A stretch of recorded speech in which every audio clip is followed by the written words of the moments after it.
All right, guys, I'm going to do another little video over the assignment that you're going to be working on today for equivalent fractions.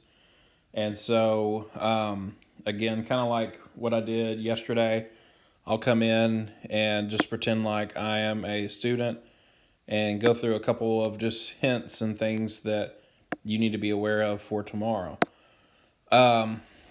So let's first start with again, equivalent fractions and what that means. So on this page, all you're going to be doing is you're going to be looking for the missing blank for either the numerator or denominator for the equivalent fraction.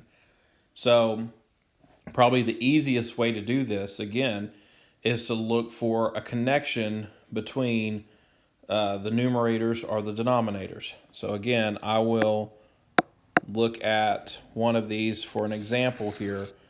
So 6/12 is equal to 2 over something.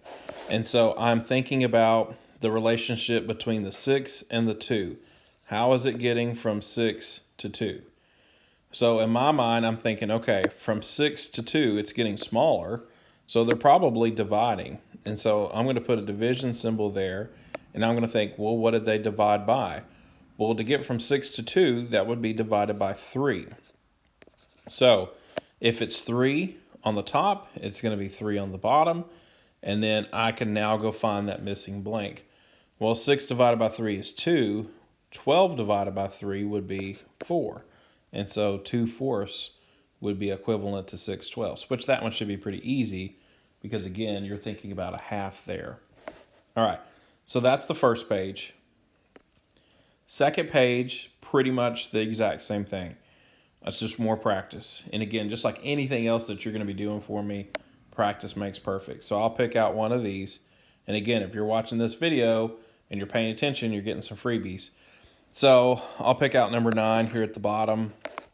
So I'm going from 9 to 3. So I'm thinking, okay, well, how did it get from 9 to 3? It got smaller. So again, they're probably dividing. And it looks like they're dividing by 3 over 3. Because 9 divided by 3 is 3. 15 divided by 3 is going to be 5. So a 5 would go in that blank there. 3/5 is equivalent to 9/15.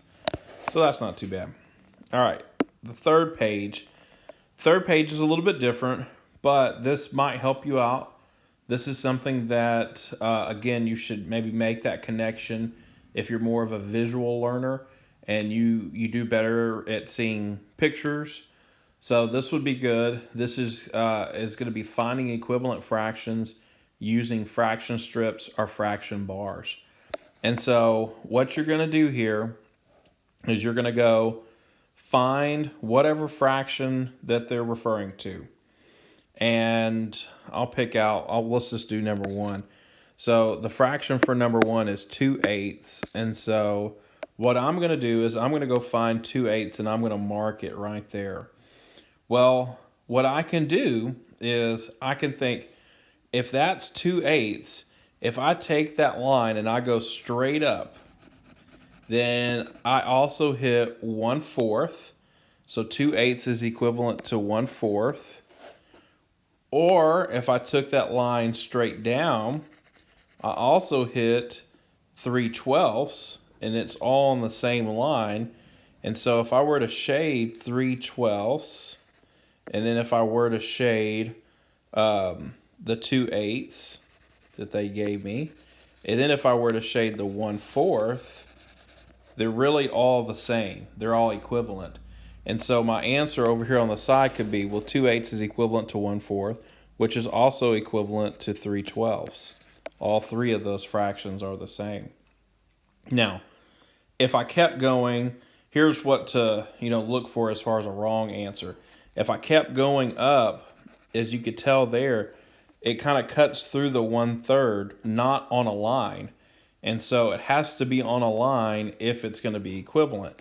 Same thing for a half. It doesn't cut right on the line because the line is over here. It's not right on that half line. So that's kind of how you work this page. The reality is some of you are going to be so good with your fractions when it comes to this stuff, you may not need the fraction strips. And then again, you might. So it's good to use it. It's good to know how to use it. So it's kind of there if you need it. If not, you can use math. It kind of just depends on you and where your skills are. But what I would do at this point is I'd get my answers and then I would go and erase all my lines, and then I can just go to my next problem and I can start marking it up again. So the next one would be 1/3, and so I would go and start my line at 1/3. So that's what it looks like. That's how you're doing that last page. All right, again, watch the videos if you're needing help. Really pay attention to the notes that we took today over equivalent fractions.